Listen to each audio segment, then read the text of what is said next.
الحمد لله رب العالمين والصلاة والسلام على رسول الله محمد صلى الله عليه وسلم. اللهم اغفر لنا ولشيخنا وللمؤمنين والمؤمنات والمسلمين والمسلمات الأحياء منهم والأموات. أما بعد. السلام عليكم ورحمة الله وبركاته. Wapenzi wasikilizaji na wafuatiliaji wa channel zetu mbalimbali, karibuni katika kipindi chetu cha Kuza Maarifa na Ramadhani, kitakachokupatia fursa ya kuuliza swali na kujibiwa kwa mwongozo wa Qur'ani na Sunna. Barakallahu fikum. Muulizaji anauliza na kwanza ameanza kutoa salamu kwa kusema assalamu alaikum wa rahmatullahi wa barakatuh. Je, mtu umepewa taarifa fulani na mtu kando kwamba kuna jambo fulani kwa ndugu yako, halafu wewe hizo familia nzima hazijakupa taarifa, baadaye wakasikia kuwa wewe haukupewa taarifa, wakaniuliza lakini kumbuka umepewa na mtu baki, mfano ukajibu hujasikia, utakuwa uko sahihi ama au utakuwa umesema uongo? Bismillahirrahmanirrahim. Alhamdulillahi rabbil alamin. Wassalatu wassalamu ala rasulillah Muhammad sallallahu alayhi wa ala alihi wa sahbihi wa sallam. Muulizaji anauliza na katika kuuliza kwake ameanza na salamu, na sisi tunaitikia wa alaikumus salam wa rahmatullahi wa barakatuh. Anasema kwamba yeye amepewa taarifa na mtu fulani kwamba mtu fulani kuna jambo kwake, jambo fulani lakini watu wa familia ikawa kwamba hakumpa ile taarifa. Baadaye wakakaa watu wa familia wakaja kumwambia kuna taarifa fulani, je wewe umeipata? Yeye akasema mimi sijasikia. Je, katika hali kama hiyo ya kusema hajasikia, kwa kuchunga maslahi yule ambaye alikuwa amempa ile habari, lakini kwa pengine labda alimwambia simwambie au ala kumwambia simwambie, lakini akaona kwamba chunge maslahi, awe kwamba asimtie katika ubaya, au vile vile kwamba asije akaliharibu jambo, kusema kwake vile ni kuchunga maslahi. Je, atakuwa amesema uongo au atakuwa yuko sahihi? Kwa mujibu wa swali ambalo kwa ameuliza, na ikiwa kwamba anakusudia maana hiyo, atakuwa yupo sahihi, atakuwa yupo sahihi. Na uongo, kwanza tuelewe kuzungumza uongo katika jambo la kawaida ni jambo ambalo kwa baya, na ndio maana anachoona anasema al-kadhibu min qaba'ihidh dhunub. Uongo ni katika mambo mabaya sana, au katika dhambi ambazo zilikuwa mbaya sana, wa fawahishul uyub, na ni katika aibu ambazo zilikuwa chafu, tena katika jambo ambalo kwa baya.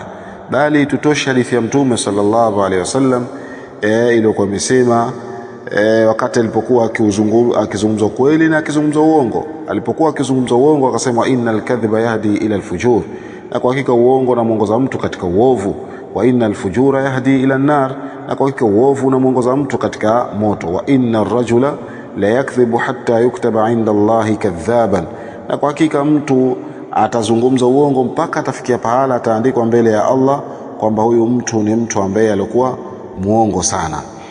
Bali Mtume sallallahu alaihi wasallam jambo la uongo amelisema vibaya sana, na akawataka maswahaba zake wako mbali sana na jambo hilo. Aisha radhiallahu anha anasema ma kana khuluqun abghadha ila ashabi rasulillahi sallallahu alaihi wasallam min al-kadhib, hapakuwepo na tabia ambayo yenye kuchukiza mno kwa maswahaba wa mtume wa Allah sallallahu alaihi wasallam kuliko jambo la uongo. Walaqad kana ar-rajulu yakdhibu 'inda rasulillahi sallallahu alaihi wasallam kadhibatan, na kwa hakika ilikuwa mtu anasema uongo mbele ya mtume sallallahu alaihi wasallam, fama yazalu fi nafsihi alayhi hatta ya'lama annahu qad ahdatha minha at-tauba, yani haachikuwa katika nafsi yake jambo hilo linamsokota mpaka ajue kwamba amekwisha kuliletea jambo hilo toba, kwa maana amekwisha kuliletea toba jambo hilo. Na jambo la uongo ni jambo ambalo kwa baya sana. Lakini kuna hadithi ambazo zimekuja zikavua kuhusiana jambo hilo, kama ile hadithi ya Mtume sallallahu alaihi wasallam usema laysa al-kadhabu alladhi yuslihu baina an-nas wa yaqulu khairan wa yanmi khairan, si muongo yule ambaye yuslihu baina an-nas, anasuluhisha baina watu. Laysa al-kadhabu alladhi yuslihu baina an-nas wa yaqulu khairan, akawa anasema khairi, wa yanmi khairan, na kuikuza ile khairi. huyu haisabiki kwamba ni mtu ambaye alikuwa muongo. Na hadithi nyinginezo ambazo kwa zimekuja ambazo zilikuja kuvua kwamba mtu akisema uongo anahesabika kwamba yeye si mtu muongo. Na kwa ajili hiyo wanachuoni wakatoa hukumu katika dalili ambazo zilikuwa zinafanya kwamba mtu akizungumza uongo haisabiki kwamba amesema uongo.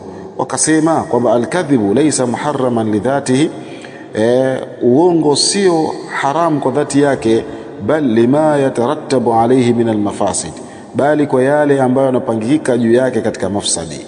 Kisha akasema idha kana al-kadhibu sayuaddi ila daf'i mafsadati a'zam au jalbi maslahati akbar sara jaizan hina idhin, ikiwa kwamba pemezungumza uongo na uongo huo ukapelekea katika kuzuia mafsadi ambayo yalikuwa makubwa, kuzuia ufisadi mkubwa usitokezee, au jalbi maslahati, au ikavuta na kuleta maslaha akbar yalikuwa makubwa, sara jaizan hina idhin, wakati huo uongo utakuwa unafaa. Wayambaghi adamu tahawun fi sha'ni al-kadhibi ma da'wa annahu lidafi mafsadati, lakini atakikana kwamba kukosekana uzembe katika jambo la uongo, kwamba mtu asichukulie jambo jepesi kuzungumza uongo pamoja na madai ya kusema kwamba anazuia ufisadi, bal la budda min almuwazanati sahiha baina almasalih wal mafasid, bali hapana budi lazima kupima maslahi ambayo yalikuwa sahihi, manake kupima kwa mizani iliyokuwa sahihi baina ya maslahi na mafsada. Kwa hiyo akiona kwamba hapa mimi kuzungumza uongo manake ni kuleta maslahi yaliokuwa makubwa na kuzuia mafsadi ambayo yalikuwa makubwa, basi atafanya hivyo. Kwa mfano kama hilo swali ambalo kwa ameuliza, kusema kwake vile kuzuia mafsadi, kuzuia uharibifu usitokezee na kuleta maslahi, basi anakuwa mtu huyo yupo sahihi katika kuzungumza kwake huko ambako alikokuwa amezungumza. Wallahu a'lam. Subhanakallahumma bihamdik, ashhadu an la ilaha illa anta, astaghfiruka wa atubu ilaik. Barakallahu fikum wa jazakumullahu khaira, wallahu a'lam. Na hapa ndiyo mwisho wa kipindi chetu kwa siku ya leo. Tunamwomba Allah subhanahu wa ta'ala atukubalie matendo yetu na tuwafikishe kuyafanya kila matendo ya khairi, innahu waliyu dhalika wal qadiru alayh. Usikose kufuatilia kipindi kijacho. Subhanakallahumma bihamdika ashhadu an la ilaha illa anta astaghfiruka wa atubu ilaik.